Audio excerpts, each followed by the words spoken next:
Hello, today we're going to learn about combining like terms and distributive properties so we can solve equations.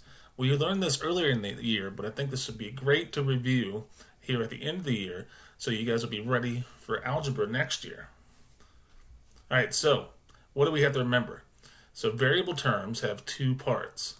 They have something called a coefficient, and they also have the variable. So the coefficient is a number being multiplied by a variable. So let's say I had negative 2y. Negative 2y is my term, negative 2 is my coefficient, and I know y is my variable. Let's do another example. Let's say I had 3 fourths j. 3 fourths j. 3 fourths would be my coefficient, j would be my variable. So the coefficient is the number that's attached to that variable. All right, it's when a number is attached to a variable, that means that they're being multiplied by each other. So in this example, it says the example is 3x.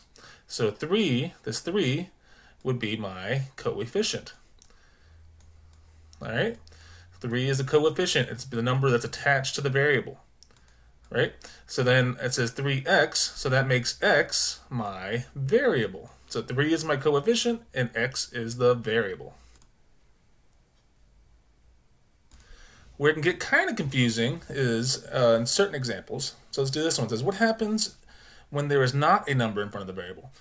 If there is not a number in front of the variable, then we assume that there is a 1 in front. 1 is the identity property of multiplication. 1 times x equals x, where x can represent any number. They don't write the 1 because anything times 1 is that same number. 1 times 4 is 4. 1 times 10 is 10. So there's no reason to write that 1 in front of the x because when you multiply it, you'll get the same number. So in this example, in the expression x minus 3, the coefficient of x is 1. There's no number in front of this x, so we know that there's a 1 in front. So that's something you have to remember. When there's no number in front of a variable, you know there's a 1 in front. All right, so that's important to know so we can combine like terms. So in the examples below, we can combine the like terms together. All right, I'm going to skip these examples real quick and fill in this paragraph down here. All right, in the examples below, we can combine the like terms together. Remember, like variable terms that are alike must have the same variable raised to the same exponent. All right, so to be able to combine things, they have to have the same variable. So therefore, 2x and 3x you can combine because they have the same variable. But you couldn't combine 2x and 3y because there's two different variables. They have to have the same variable. All right, so let's do some examples. So remember when we did this in class, we would circle our first one, right? We had 7. Can I combine that 7 with anything? I can combine that with this 31 because that 31, they both don't have a variable, so I can combine those. 7 plus 31 is 38. And I can combine those two to get 38.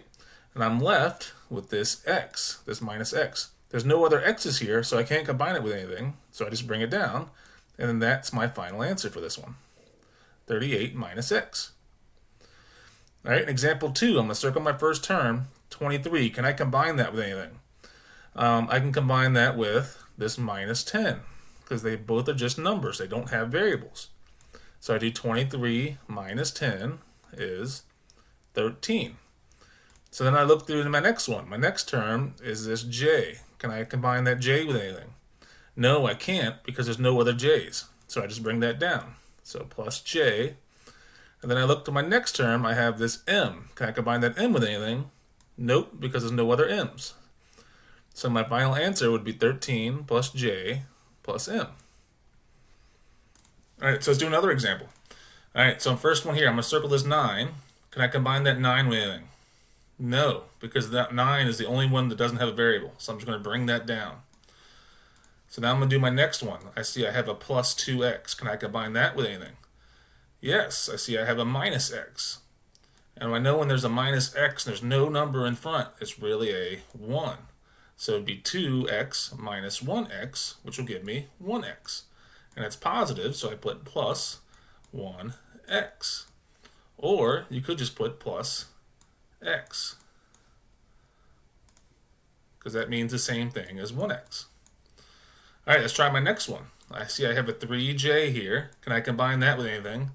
Yes, I see I have a j here. I have a minus j. Remember, when there's no number in front, there's really a 1. So 3j minus 1j is 2j. Now I see my next term, I have a minus 8. Can I combine that with anything? No, because there's no numbers besides that minus 8. So my final answer would be 2j minus 8. So remember, to combine like terms, you have to have the same variable raised to the same exponent. All right, so the next thing we learned about was the distributive property.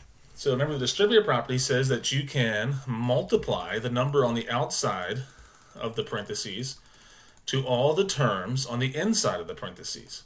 So what does that mean? So let's use this. Just do this first example. I have a 5 on the outside. So that means I can take that 5 and I can multiply it to the two things inside the parentheses. 5 times x will give me 5x. 5 times j would give me 5j. And it was a positive, so I'm going to separate this with a plus sign. So my final answer would be 5x plus 5j. Let's try another one. I have a 4 on the outside of this one, so I can times that by the stuff that's on the inside. 4 times m is 4m. 4 times minus n, or negative n, gives me a negative 4n, because a positive times a negative gives me a negative. So my final answer would be 4m minus 4n. All right, let's do one more. Let's do this bottom right one. It says 9 times the sum of k and 10. So that means I can take that 9 and times it by the two things on the inside. 9 times k would give me 9k. And 9 times 10 would give me 90. All right, that's my final answer, 9k plus 90. All right, so now that we reviewed those, now we can solve some equations that involve some combining like terms and distributive property. All right, here's an example we can do. All right, so I look on my paper here. First, I want to see, are there any parentheses? No, there's no parentheses. If there were parentheses, I want to get rid of those first by doing the distributive property. But there's no parentheses, so I'm done with that. So I can draw my line down here to separate my two sides of my equation. All right, so my first thing I want to do is I want to circle my first term. Can I combine that with anything else in this side of the equation? And yes, I see this is negative 2x. So what else has an x? Is this plus 6x. So I can do negative 2x plus 6x, and that would give me 4x. Right? All right, so then my next thing I see is a plus 11. Can I combine that with anything on this side? No, there's no other number on this side of the equation. So it would be 4x plus 11. And on my right side is just 15, so I would bring that down. So now I think to myself, how could I get this x by itself? Remember, I want to solve for x. I want to solve for that variable. So I have to do the opposite of everything to get rid of it and leave me with just that x. So this is a two-step equation, so I'm going to get rid of this plus 11. So the opposite of plus something is minus. So I'm going to do minus 11. And what that does is cancels out this 11 on this side and leaves me with 4x. And on this side, I do the same thing to keep it equal. So 15 minus 11 is 4. So now I think to myself, I have 4x. How can I get x by itself? Well, I know a number next to a variable means multiply, so that means I have to divide to get that by itself, to cancel out those 4's and leave me with x. And whatever I do to one side, I have to do to the other side. So 4 divided by 4 would give me 1. So in this equation, x equals 1. And that would be my final answer. All right, let's try another one. Here's another example. It says 12 equals negative 4 plus 7 times 1 minus 3m. So what I want to do first, do I have any parentheses? And yes, I do. I see them right here. This 1 minus 3m is in parentheses, right? So to get rid of that, I have to do distributive property. So 7 times 1 would be 7. And 7 times negative 3, because this minus sign in front means that's negative, will give me negative 21. and that variable just stays with it, m. And now I can bring down everything else. So negative 4 plus 7, I have an equal sign here, and I have a 12 on my other side.